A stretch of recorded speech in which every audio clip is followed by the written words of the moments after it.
Welcome to Financial Accounting, presented by Professor Aldridge and yours truly, Bean Counter's Dave Marshall. A sincere thank you goes to Professor Aldridge for allowing me to present his excellent lecture series on financial accounting. The lectures break accounting down into small and easily digestible bites. Buckle up and enjoy the ride.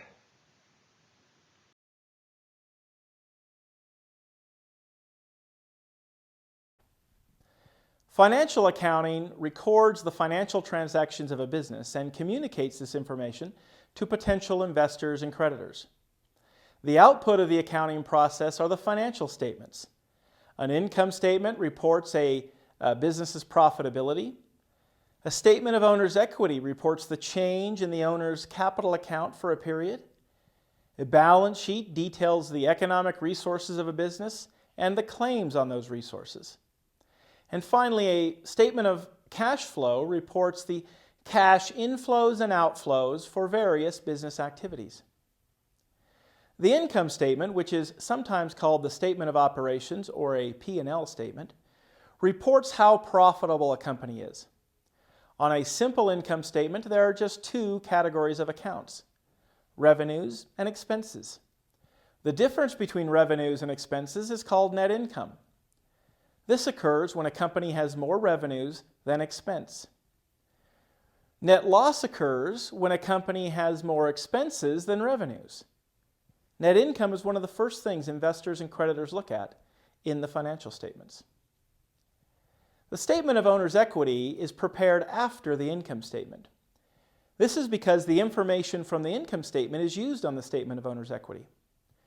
Owner's equity is increased by owner investment and net income.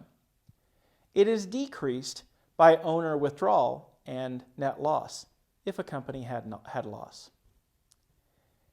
The balance sheet is sometimes called the statement of financial position, meaning that at any point in time it tells us how many assets a company has, how many liabilities or debt a company has, and how much equity the company has. The most common format of the balance sheet is the classified balance sheet. In this format, assets and liabilities are classified into two categories: current and long-term. The easiest way to remember if something is current or long-term is the 1-year cutoff. Less than 1 year, it is current. More than 1 year, it is long-term. So current assets are those assets that will be collected in cash or used up in 1 year or less. You can see some common examples on the slide. Long-term assets are those assets that are expected to provide value into the future more than 1 year.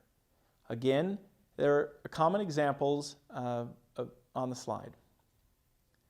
Current liabilities are those debts that will be paid in less than 1 year.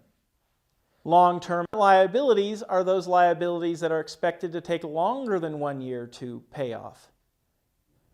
There are some examples on the slide. Owner's equity reports the ending balance of owner's capital from the statement of owner's equity. Withdrawals, which are also an equity account, are reported only on the statement of owner's equity.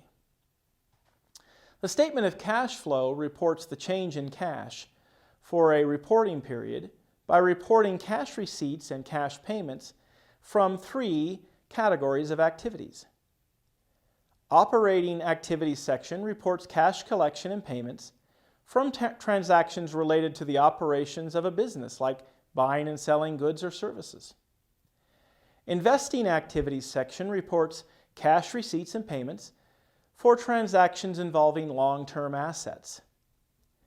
Financing activities section reports cash receipts and payments for transactions involving long-term liabilities and equity. And that concludes this brief overview of the financial statements. You'll learn more about them and get a chance to prepare them in future videos related to the accounting cycle.